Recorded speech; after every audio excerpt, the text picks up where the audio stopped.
Hi friends, మనం ఈ వీడియోలో ఫోర్ ఎయిట్ సిరీస్ టాపిక్ని డిస్కస్ చేద్దాం. అయితే ఈ 4-8 సిరీస్ నుంచి మనకి క్వశ్చన్ నెంబర్ 7, క్వశ్చన్ నెంబర్ 16 నుంచి మనకి క్వశ్చన్స్ అనేవి వస్తాయి. ఈ క్వశ్చన్ నెంబర్ 7 అనేది 3 మార్కు, క్వశ్చన్ నెంబర్ 16 అనేది 10 మార్క్. ఓకేనా, ఫైనల్గా ఈ టాపిక్ యొక్క వెయిటేజ్ వచ్చేసరికి 3+10 అంటే 13 మార్క్స్ అమ్మ. ఓకేనా, ఫస్ట్ వచ్చేసరికి ఈ 4-8 సిరీస్ కనుక చేయాలంటే కనుక ఫస్ట్ మనకి ఈ ఫార్ములా వచ్చి ఉండాలి. ఏంటంటే ఆ formula the Fourier series of f of x in the interval c comma c plus 2 pi is. ఓకేనా, ఇంటర్వెల్ ఉంది c comma c plus 2 pi కి దగ్గర f of x అనే ఫంక్షన్కి ఫోరియర్ సిరీస్ యొక్క ఫార్ములా ఏంటంటే f of x equal to a02/2 plus sigma n equal to 1 to infinite an cos nx plus sigma n equal to 1 to infinite bn sin nx. మరి ఇక్కడ a0 ఉంది కదా, ఆ a0కి ఏంటంటే ఫార్ములా 1/π ఇంటిగ్రల్ నీకు ఏదైతే ఇంటర్వెల్ ఇచ్చాడో ఆ ఇంటర్వెల్ రాయాలి c to c plus 2π f of x into dx. Next వచ్చేదానికి ఏఎన్కి ఏంటంటే formula 1/π integral c to c plus 2π f of x into cos nx dx. ఓకేనా, నెక్స్ట్ వచ్చేదానికి బిఎన్కి ఏంటంటే formula 1/π integral c to c plus 2π f of x into sin nx dx. ఓకేనా, కాబట్టి first formula నేర్చుకోవాలి. ఓకేనా, ఫార్ములా వస్తేనే మనం సమ్స్ చేయగలుగుతాం. ఇక్కడ నీకు ఇంటర్వెల్ ఏమి ఇచ్చాడు, c కామా c plus 2π ఇచ్చాడు. కాబట్టి ఇక్కడ నువ్వు ఇక్కడ రాసేది c to c plus 2π అని చెప్పి రాస్తావు. అదే కనుక ఒకవేళ ఇక్కడ 0 to 2π అన్నా అనుకున్నా 0 to 2π నువ్వు ఇక్కడ లిమిట్స్ అనేది దేని మీద డిపెండ్ అవుతాయి అంటే నీకు ఇక్కడ ఇచ్చిన ఇంటర్వెల్ మీద బట్టి. ఓకేనా, డైరెక్ట్గా అడిగేస్తున్నాడు 3 మార్క్స్లో.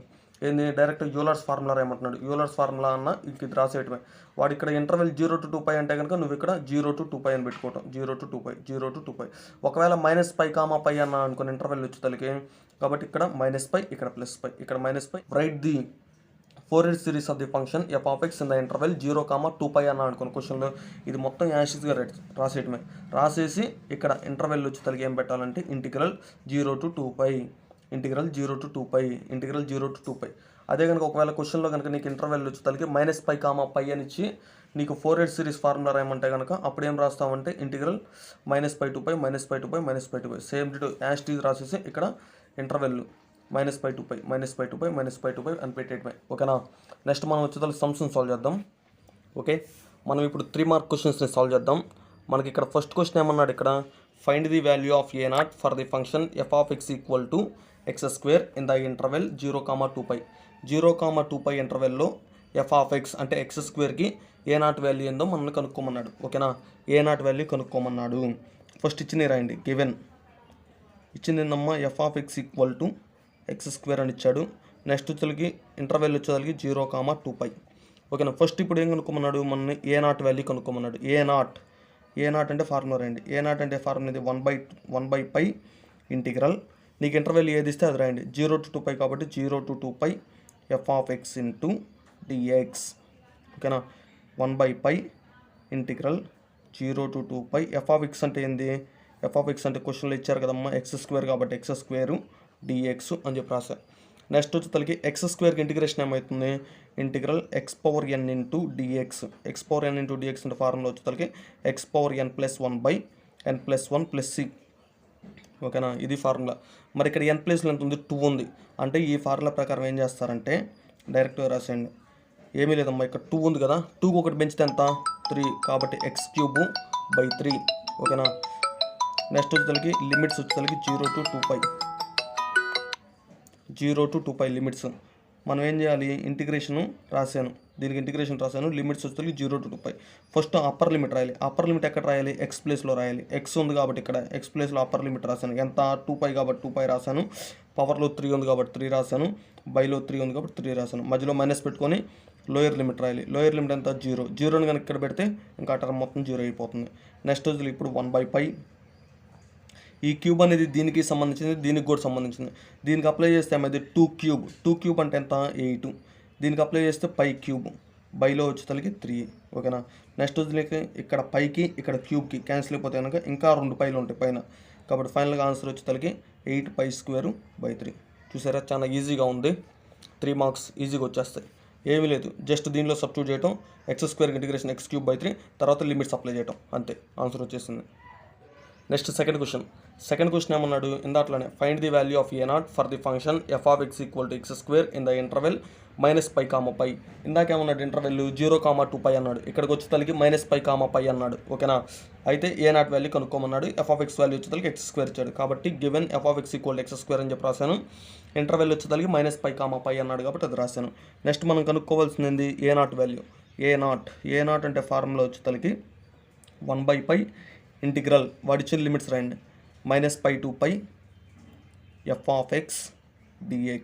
ఓకేనా, ఇప్పుడు రాస్తే అప్పుడు 1/π ఇంటిగ్రల్ -π to π f(x) అంటే x² కాబట్టి x² dx.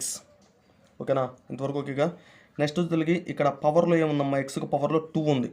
2 ఉన్నా 4 ఉన్నా 6 ఉన్నా 8 ఉన్నా. ఓకేనా, పవర్లో కనుక ఎక్స్కి పవర్లో కనుక ఈవెన్ నెంబర్స్ వస్తే కనుక ఆ ఫంక్షన్ ఏమవుతుందంటే ఈవెన్ ఫంక్షన్ అవుతుంది. ఓకేనా, ఏమవుతుంది ఈవెన్ ఫంక్షన్.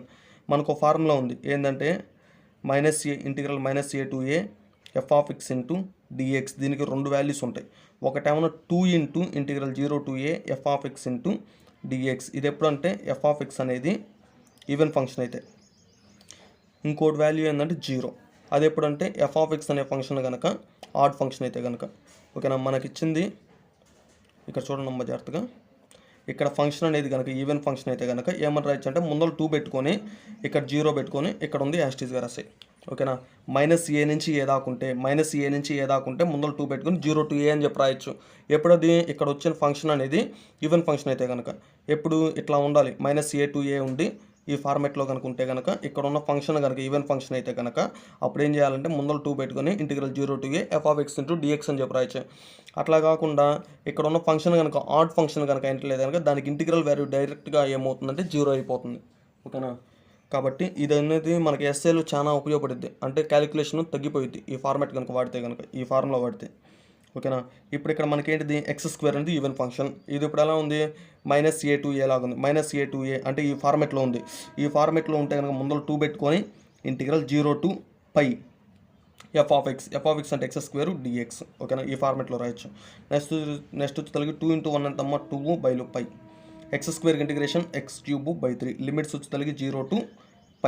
ఓకేనా, నెక్స్ట్ వచ్చేసరికి 2/π. ఫస్ట్ ఇక్కడ అప్పర్ లిమిట్ రాస్తే కనుక x ప్లేస్లో π రాస్తే కనుక π³/3 మైనస్ లోయర్ లిమిట్ రాస్తే x ప్లేస్లో లోయర్ లిమిట్ 0 కనుక రాస్తే కనుక ఈ టర్మ్ మొత్తం 0 అయిపోతుంది.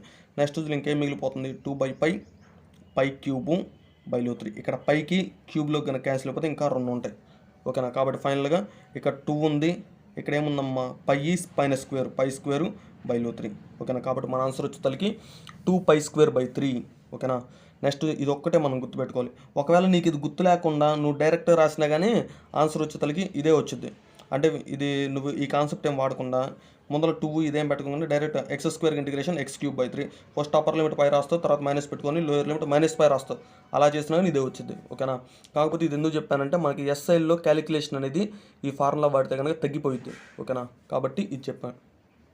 నెక్స్ట్ థర్డ్ క్వశ్చన్ ఇక్కడ ఏమన్నాడు, find a0 for the function f(x) = (mod cos x) in -π, π.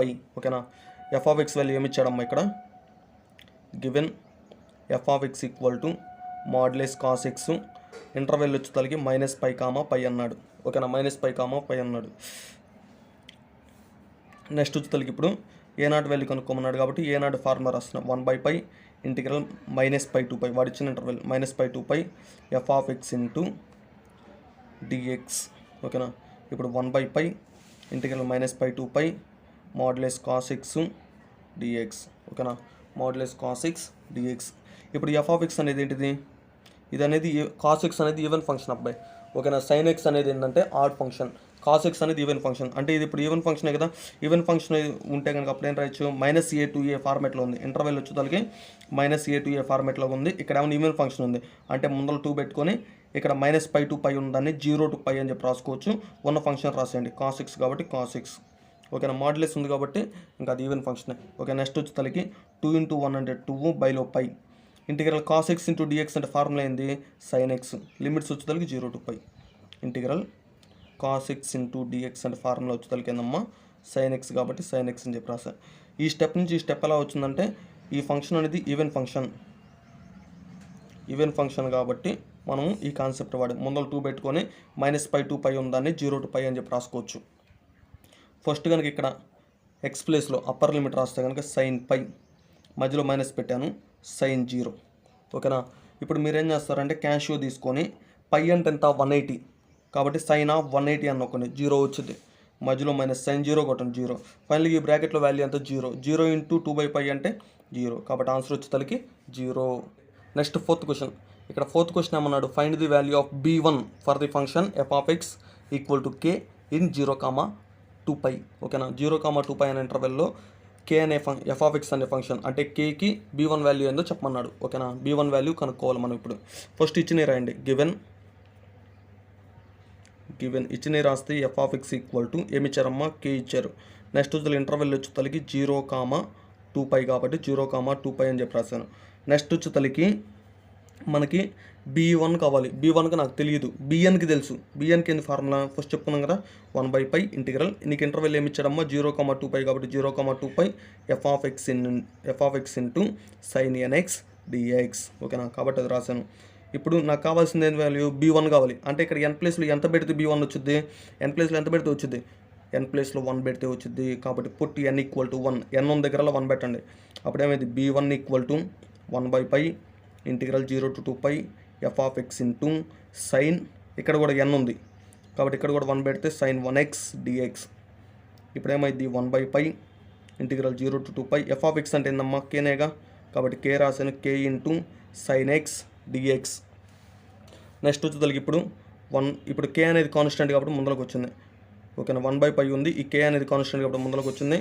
ఇంకేముంది integral 0 to 2π sin x into dx. ఓకేనా, sin x into dx. Next వచ్చేసరికి k ఇంటూ 1 అంటే k బైలో వచ్చేసరికి పై ఉంది కాబట్టి k/π integral sin x into dx అంటే formula minus cos x. Limits వచ్చేసరికి 0 to 2π integral sin x into dx అంటే ఏందమ్మా formula minus cos x plus c. ఓకేనా, ప్లస్ c అనేది ఇక్కడ రాయాల్సిన అవసరం లేదు, ఎందుకంటే నువ్వు upper limit lower limit apply చేసినప్పుడు ఎటు కూడా క్యాన్సిల్ అయిపోయింది కాబట్టి మనం రాయం. ఓకేనా, ఇక్కడ మైనస్ అనేది కాన్స్టెంట్ కాబట్టి ముందర రాస్తే మైనస్ k/π. ఇంక ఇక్కడ ఏముంది కాస్ x, లిమిట్స్ వచ్చేసరికి 0 to 2π. ఓకేనా, ఇప్పుడు మైనస్ k/π. ఫస్ట్ కనుక అప్పర్ లిమిట్ రాస్తే కనుక ఎక్కడ రాయాలి, ఎక్స్ ప్లేస్లో, ఇదిగో ఇక్కడ x ఉంది, ఎక్స్ ప్లేస్లో రాస్తే కాస్ 2π మైనస్ లోయర్ లిమిట్ రాస్తే కాస్ 0. ఓకేనా, అప్పుడు మైనస్ k/π. ఇప్పుడు ఏం చేస్తారంటే క్యాషియో తీసుకొని కాస్ ఆఫ్ 2 ఇంటూ బ్రాకెట్ లోపల కాస్ ఆఫ్ 2 ఇంటూ 180 అని కొట్టండి, ఎంత వచ్చింది అంటే 1 వచ్చింది. మైనస్ కాస్ 0 అని కొట్టండి, 1 వచ్చింది. ఫైనల్గా +1 -1 క్యాన్సిల్ అయిపోతే ఎంతమ్మో 0 ఇంటూ ఈ వాల్యూ 0 కాబట్టి ఆన్సర్ వచ్చేసరికి ఎంత 0. ఓకేనా, ఈ విధంగా మనం మిగతా సమ్స్ కూడా 3 మార్క్స్కి చాలా ఈజీగా చేసేయచ్చు, ఈజీగా మార్క్స్ తెచ్చుకోవచ్చు. 3 మార్క్స్లో ఇట్లా క్వశ్చన్స్ అడుగుతున్నాడు, A0 వాల్యూ కానీ b1 కానీ A1 అడిగా అనుకున్నా ఏని తీసుకొని n ప్లేస్లో 1 పెట్టాలి. ఓకేనా, ఈ విధంగా మనం 3 మార్క్స్ని చాలా ఈజీగా సింపుల్గా సాల్వ్ చేయొచ్చు. Okay, thank you for watching my videos. Please like, share and subscribe.